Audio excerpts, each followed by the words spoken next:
Hey guys, it's Mike, and welcome to That's Cool Vintage Collectibles. And today on the show, we're going to be talking Mott the Hoople. Stay tuned.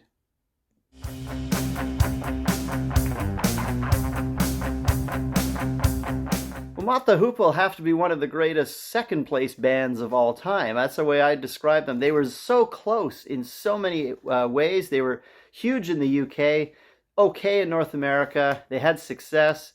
They had chart-topping songs, sometimes that weren't theirs. They had unique songcraft. They went on to big projects. They just had a lot going for them. Mick Ralphs, of course, the guitarist, went on to join Bad Company, and lead singer and songwriter Ian Hunter would have a successful solo career on his own after leaving the band. They were good. They were unique and different. They helped to create the genre of glam rock and early heavy metal.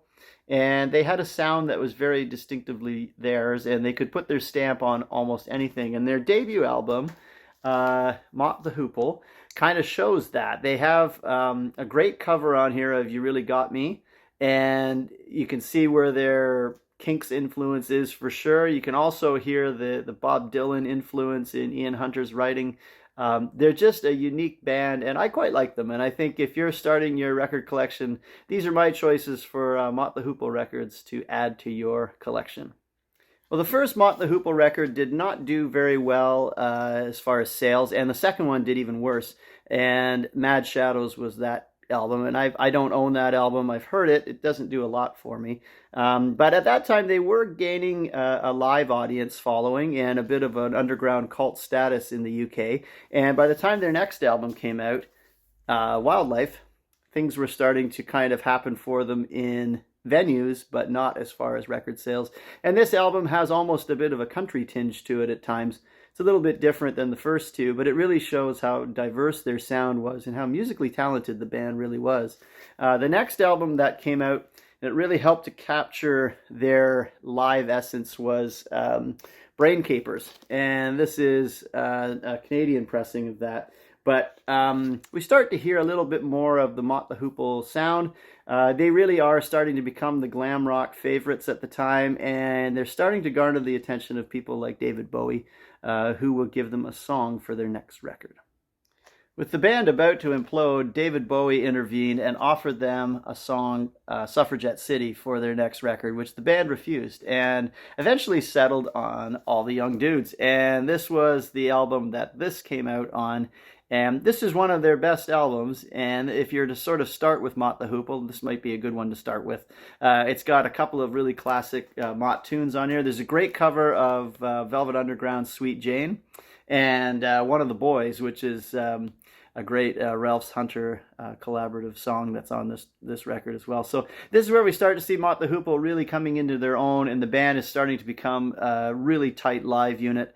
And their audience is becoming more and more glam at this point as well. So it's starting to change. This is also the time that they played Royal Albert Hall in London, and there was a huge riot to the point where the Albert Hall stopped doing rock and roll shows for a number of years after Mott's performance.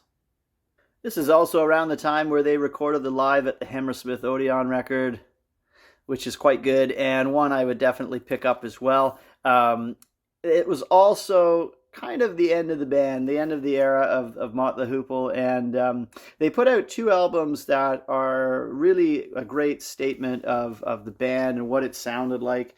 One was called Mott, and has that image on the front, and the other one is called The Hoople. And they are, to me, just the two albums, along with All the Young Dudes, that really get the full picture of what Mott the Hoople was about and their sound. And by the mid-1970s, they're starting to go their separate ways. Mick Ralphs joins Bad Company, and Ian Hunter began his solo career. So let's talk a little bit about that. Ian Hunter's solo record debut is quite good, and so is his All-American Alien Boy record. But where he really hit it was with You're Never Alone with a Schizophrenic. This is a fabulous album, and I was lucky enough to get Hunter to sign this one a number of years ago. But this is the one to pick up for his solo career.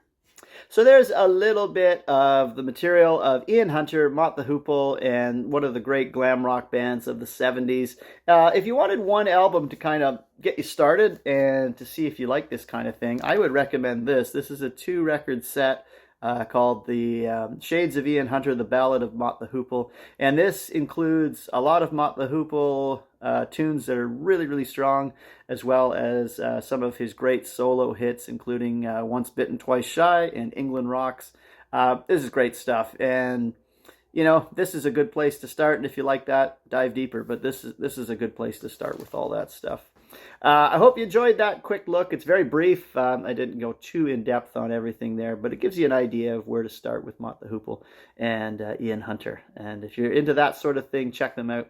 That is all I have for you today. This is a brand new channel, and we're just getting rolling here. And I have to say, getting Ian to sign that record was a great experience for me. And to check a real rock star off the list was fantastic. He has a great book, which the name escapes me, but I'll link it below or something so you can have it. But there's a great rock and roll, one of the great rock and roll biographies that he wrote about life on the road, and it's one of the first real good rock and roll biographies. So definitely check that out as well. So there you go. Thanks for watching. Keep on collecting, and I'll see you next time.